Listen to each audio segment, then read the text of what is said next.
Welcome to Leaders and Learners. My name is Tanya McKenzie, and you can find me at the intersection of public relations and leadership. Join us as we talk to organizational leaders, elected officials, experts, authors, artists, and personalities, sharing their stories, talking about how they got to where they are and how they continue to learn and lead the way. So without further ado, let's get into it. Greetings, good people. Welcome to another edition of Leaders and Learners, where we all know that the best leaders are lifetime learners. Today, you'll learn a little bit about adaptability in life. You will learn about persistence, resilience, and how to overcome all of the obstacles that are thrown your way in this life. I'm going to introduce you to someone. We call him BigCountry, and he has a story to tell you. Go Hey, ahead, drop thanks it on for him. having me on. This is a really great honor. You kind of summed everything up right there on everything that I've basically had to have learned over the last number of years. In my dream job in the Army, I was going to get my guys some lunch and hit black ice and ran off a 150-foot ravine and crushed both my legs. Um, right at the 10-year mark, just got through re-enlisting, was getting ready to go to a lot of amazing schools and actually go be able to teach young troops as they were coming into the Army. And dream job was took. Um, First things, going through my mind is, what am I going to do with my kids? What am I going to do with my family? How am I going to live? So used to doing things with two legs, swimming, running, jungle dealing with the kids, learn how to live all over again. I was confined to a wheelchair, had doctors tell me that I would never walk again. And go through 5, 6 years of deep depression, PTSD from the military, and looked at my shadow box and I was like, you know what? That's who I am, that I've let myself get this bad. And I played pinball with the walls in my house. I taught myself how to walk again and got back into the gym, uh, which I love fitness when I was in the military. So I got back to what I was good at and got into adaptive sports.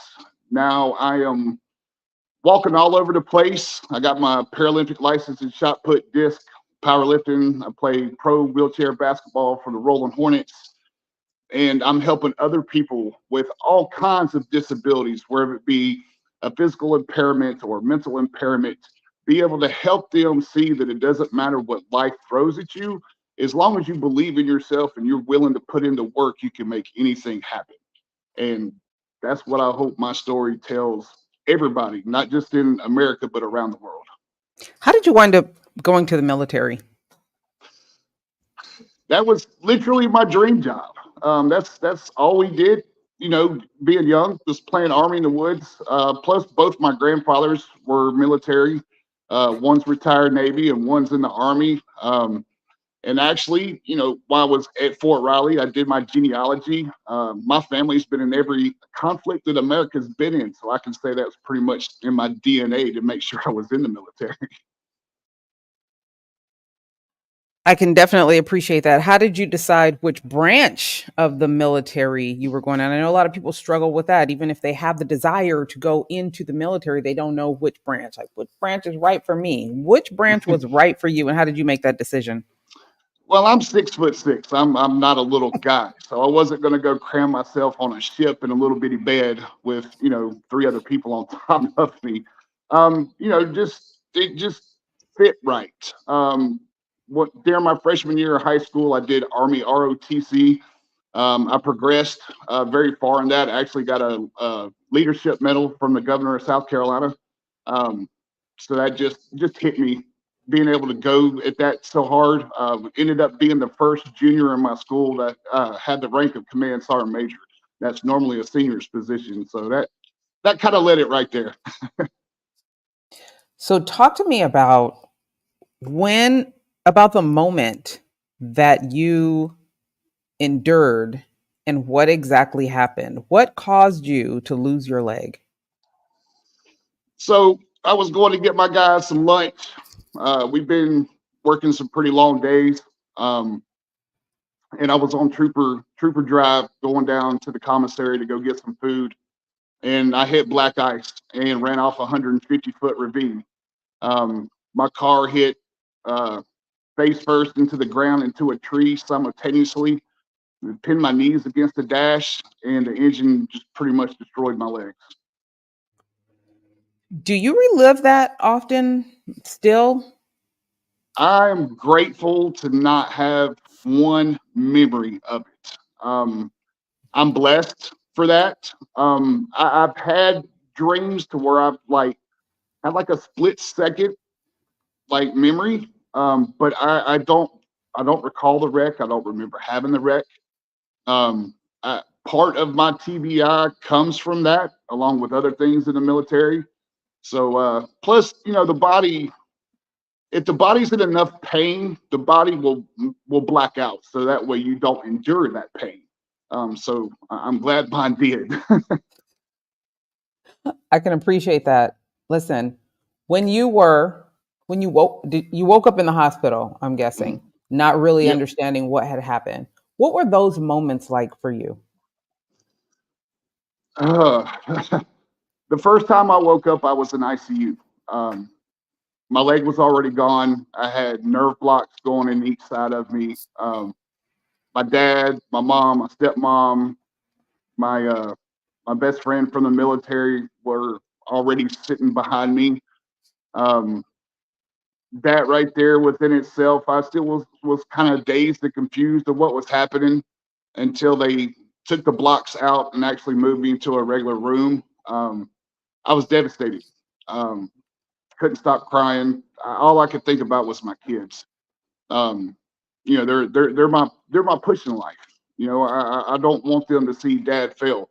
So it was thinking of what am I going to do with them? You know, how are we going to go camping? How are we going to go fishing? How are we going to go play basketball? You know, how are we going to go to Carowinds? You know, it was scary. I didn't know where my life was getting ready to go. I appreciate you sharing that. I love, though, that you woke up with loved ones around you. They are a part of your legacy. So, how did they help you get through, the first part of your recovery? The first part of my recovery, honestly, wasn't that great. Um, I was in a hospital for an entire year. Um, I was sent down to the Audie Murphy VA hospital, which I think that was about the only part of my recovery that was actually decent. The therapists there were absolutely amazing. They got me out of the hospital. Um, you know, took me to the mall, let me do a little bit of shopping and stuff like that to have some normalization in my life. Um, Afterwards of getting out, it was my kids and my best friend at home that kept me on the up and up. I was actually dependent on them for a period of time. I couldn't do any shopping. I was, like I said, I was wheelchair bound. I pretty much stayed in my room and was trying to figure things out. But my son and my daughter, they just told me, you know, it's going to be okay. Keep pushing. You're going to find your way. And eventually I did. And just remembering the days from the military is what pretty much jogged my head and said, hey, man, we got to get back up and get back on our feet. I love hearing that your legacy starts with your family and has started with how you process the people that you actually brought in this world. Now, let's get into your recovery.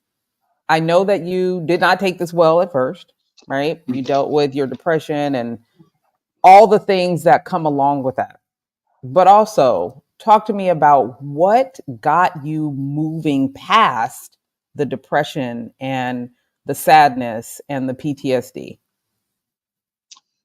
You know, PTSD is something that, in my opinion, every veteran will continue to face the rest of Mm-hmm. our lives. You know, stuff that was a traumatized event that was instilled into our brain. But honestly, it was September of 2020. Um, you know, just in the middle of the pandemic, you know, I was actually sitting on the couch behind me. Actually, right above my head is my shadow box. Um, I looked at that and I'm like, you know, that's who I am. That's who I am inside. I'm the one that's sitting here not moving from the couch. I lock myself up inside the house. I'm not doing anything with anybody. I'm not getting outside and getting any sun like I should be. And I got really ticked off at myself. I'm not a quitter. I push and I push hard. Um, I want to set an example for my kids on how to live life, and I definitely was not living life at all. Um, so I got up and I done something about it. I literally played pinball with the walls in the house. I go from the kitchen counter to the wall, from one wall to the next wall to make it to the bathroom, and then from the bathroom to my bedroom until I could do it without touching the walls. Now, did I fall? Absolutely, lots of times. But I was self-determined to get back up on my feet because that's where my family needs me. They don't need me sitting on the couch. Where did you get that from? Is that from your dad, your mom? Where did that come from? Because I believe we all have some of that in us. Maybe we just don't know how to derive it. Like, where did you get it from? My grandpa, uh, Okay. actually both my grandfathers, just watching them as a kid growing up, how they were the head of the family, how they treated everybody. You got your love and then you got your tough love. And you listen to the little stories that your grandparents are telling you because they've been through some really, really hard times, and you mentor them. Both my grandpas were in the military. Both of them worked hard. They come home and hug and kiss their wives first things. They're taking care of us. Driving us to school, taking us to work with them. It was that show of how you're supposed to treat your family and how to be strong for your family because you're the backbone. You know, there's something about your story that I think is important that we lean into, right? Life is not fair. We are not all equal. We all have things that make us different, that make our struggle and our story different, that we all have a privilege in something. So those of us that have health and that have our physical health and our mental health, some people really aren't mentally healthy, but we'll just leave that alone. There is a privilege to that I don't think we all acknowledge. Instead, we lean more into the things we don't have. How have you come to a place where that isn't you? you know, it's like the old saying, you don't know what you got till you ain't got it no more. And And just being just being able to walk, I craved that for so long. I mean, the amount of ruck marches, how far I could run. I've been an athlete all my life. The moments with my children running around on the playground and being able to jump off a dock into a lake, mm, we all take things for granted, and we don't think about it because we don't think something bad's gonna happen to us. We're not prepared for that. You don't know what's gonna happen to you tomorrow or the next day. You should really, really appreciate everything that you have. Me nowadays, having my breath, being able to see my kids grow, being able to watch my kids graduate high school. My youngest daughter's got college plans. My older kids are striving. I'm still an athlete. I'm helping other people with disabilities get back to their feet and put a purpose back in their life. That's better than winning a gold medal is seeing somebody smile. Uh, that to me is everything. And it's true. You don't know what you got until it's gone. amen.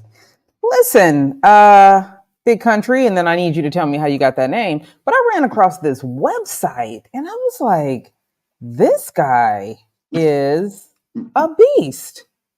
Like, you cannot look at these pictures and tell me, Okay, that this is somebody that does not have the use of all his faculties and all of his limbs. Like, you cannot tell me that. So you have literally taken a tragedy and turned it into a triumph.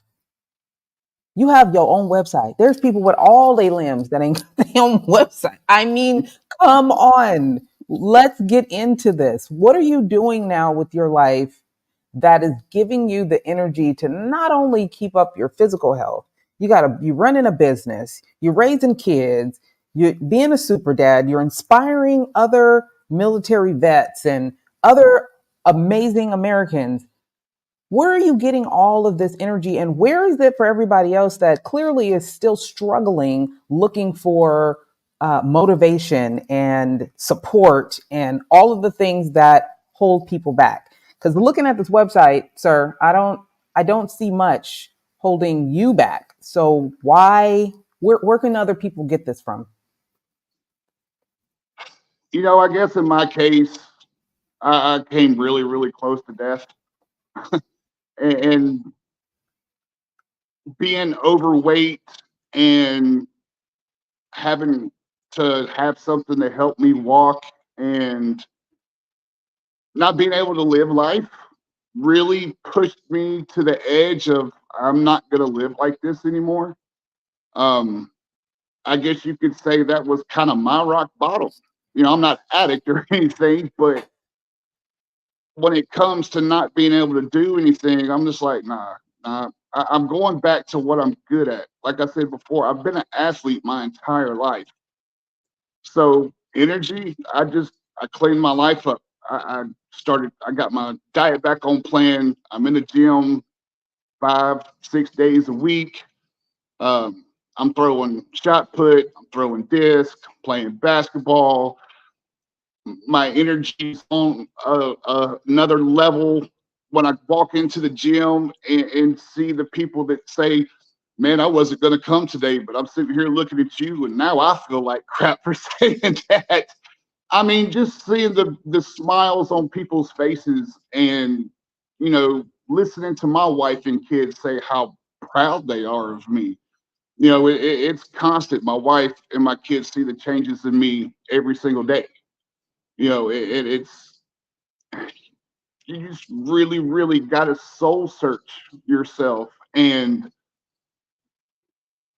you got to really, really know what you're doing this for. You have to understand that if you're a parent, you got little ones that are literally looking up to you, that when you're not there no more, that's going to be your legacy. That's going to be a mirror reflection of you on how they treat their kids and their family after they're gone. It's you just gotta dig down deep and find that power within you. I was that person at one time that said, I can't do that. I can't go out there. I can't go out to this restaurant. I can't walk up this road. Yes, you can. If you want it bad enough, you'll make it happen. I love that. What are three words, one, two, three words that you would never want affiliated with you? I can't do it. I don't like the words I can't. That's not me. Instead of can't, I'll find a way to make it happen. That comes from the military training and stuff like that too. you know you're pushed to the limits. You're pushed physically and mentally. I've been up 3 days in a row during military training. I've been in 150-degree heat and I've been in -12. It's all in the head.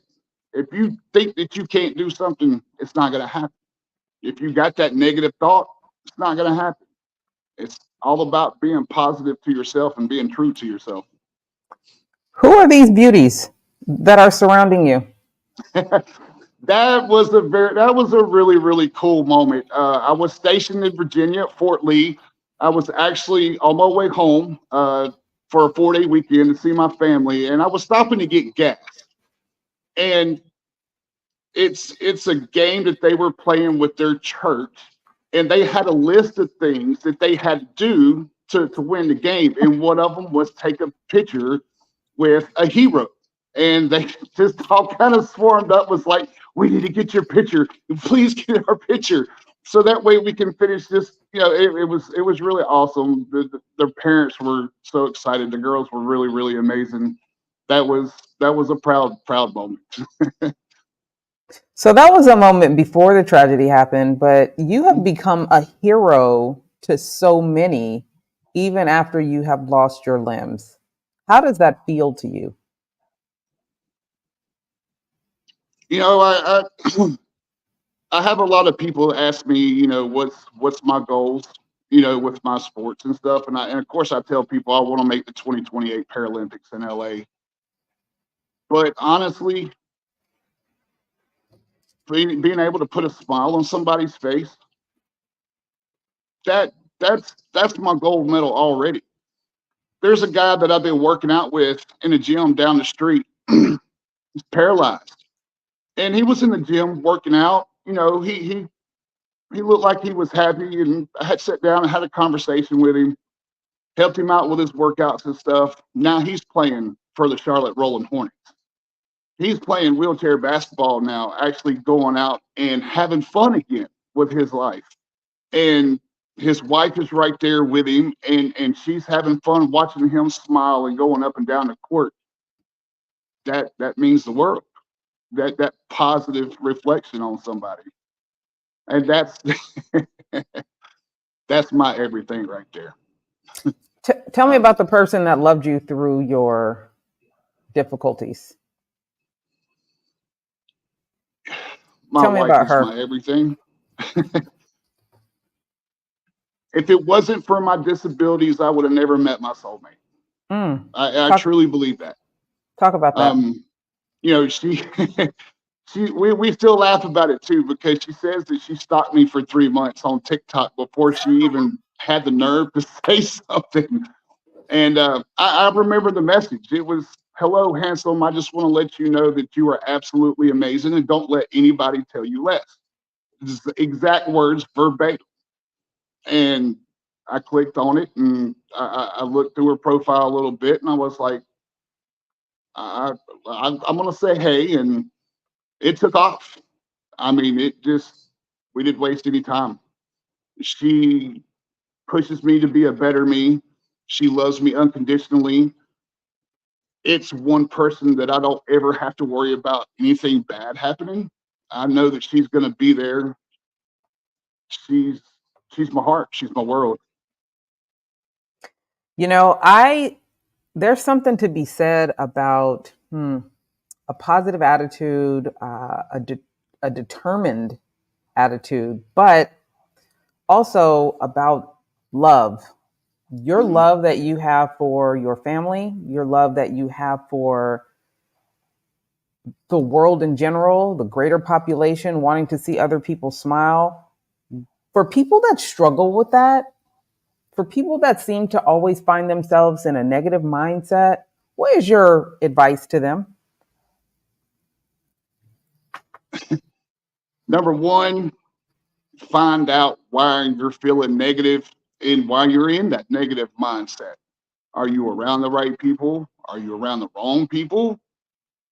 Is there something that some people could be upset about some things? It's really easy to be a good human. It takes a lot of effort to be really mean and put people down. 9 times out of 10, that person's not happy with themselves. They're not happy with the situation that they're living in. They're not happy with their job. They're not happy with the car that they drive. Well, do something about it. It's not anybody else's problem that you're unhappy. You have to bring yourself out of that negative environment. Find what's causing the negativity, work to expel it, and love life. Does your physical activity help you with that? So for me, I get up at 4:30 in the morning. I work out. Yes, I'm tired, but I'm also not okay when I haven't had physical exertion. Like, has that always been your experience? Talk to me about that and let the people know why it's so important to have an active physical exercise on a regular basis. Because if I don't get it, everybody around me is about to be unhappy. You know, I'm the same way. Me and my wife's up at 4 o'clock in the morning, 7 days a week. You know, when you work out and you're doing physical activity, it's that dopamine rush. It's that rush of fulfillment. It's that feeling of you did something today, you accomplished a goal today. That exertion, the serotonin levels that come down from your brain actually making you feel good. Physical activity is good for the body. You know, if you can do just minor research on it, if you sit around all day, you're going to feel bad. Our bodies are not made to sit around and eat potato chips and drink soda and watch TV all day and not do anything. Your your body craves physical stuff. Work out, play basketball, go for a walk, go hiking. There's, the sun gives us vitamins. If you're not getting it, your body is dwindling. So you're going to feel like crap. Hence, can put you in that negative environment and you're going to be a negative person. Negative person. Listen, I went to who's it, Mount Diablo in the Bay Area, Northern California, with a girlfriend of mine, and she's a Marine. She's crazy. Like, she's nuts. Every time she tells me, okay, we're just going to go 2 miles, it'd be like 5, 7 miles. And I always agree, and I don't know why, but I digress. So we go up Mount Diablo and we're hiking, right? And I'm to the point where I'm literally on my knees, like clawing my way up this hill. But I'm like, I'm not giving up. I'm going to make it up this hill. And this older gentleman, he was like an older Asian gentleman. He had to be like 3 times my age. I'm on my knees, clawing my way up. This dude is standing straight up, just marching up the hill, looked at me and said hi and just kept going. And I was like, you know what? I mean, I was still clawing, but it was very inspirational to see that you can be much older. And if you've conditioned yourself, you've conditioned your body, your mind, your spirit, you can do anything. No, life is not fair, but we are what levels it out. We are what levels it out. So let the people know. First of all, thank you for being here, but please tell the people how they can get in touch with you, follow your journey, support you. They saw some of your website, give them the website address. Let the people know how Big Country can be accessible to them. Yeah, absolutely. My website is sgtbc.com.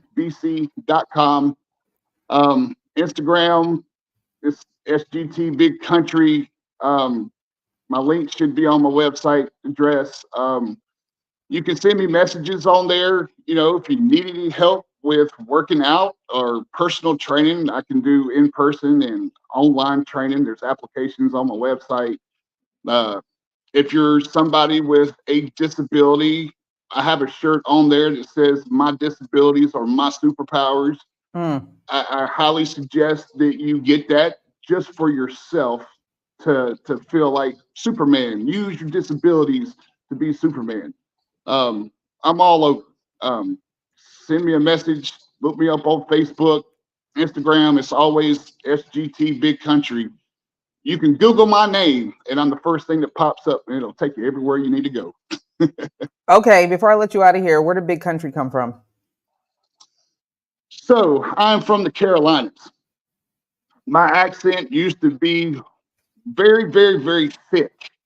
So whenever I first left for the military, um, I was in Germany, first duty station, and about 90% of my company was from the north, and they've never heard that southern thick drawl, and everybody was just amazed. It was like they were watching a movie in person. And my motor sergeant was spitting image of Elmer Fudd, and he's like, "You're one big country son of a hmm."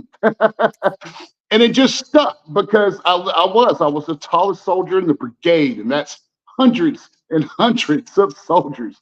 So, having that country accent and being the biggest guy in the room, it stuck. I love that. Miss Deborah Banks says, awesome, so inspiring. I'm going to take a walk today. No excuses. Absolutely. You know what? Get out there, set a goal for yourself.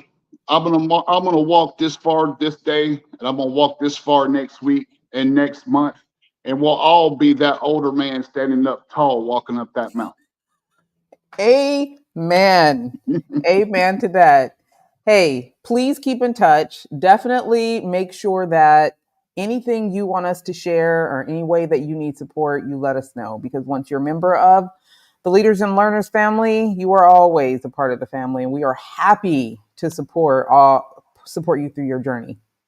Thank you so very much. I really do appreciate it. And seriously, if anybody needs any help with working out and stuff like that, it's something that I really take high into consideration. I love doing it. I love helping people reach the goals that they're setting for themselves, because when they get there, that smile don't ever leave.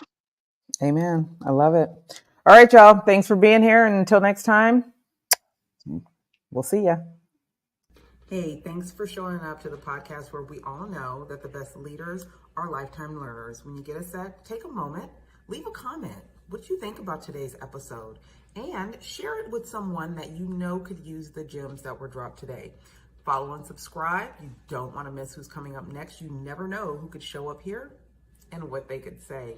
For your professional needs, marketing, PR, communications, and leadership, make sure you follow us on all social media platforms at Sand and Shores, or hit us up at sandandshores.com. Again, thanks so much for showing up. We appreciate you, and we'll see you soon.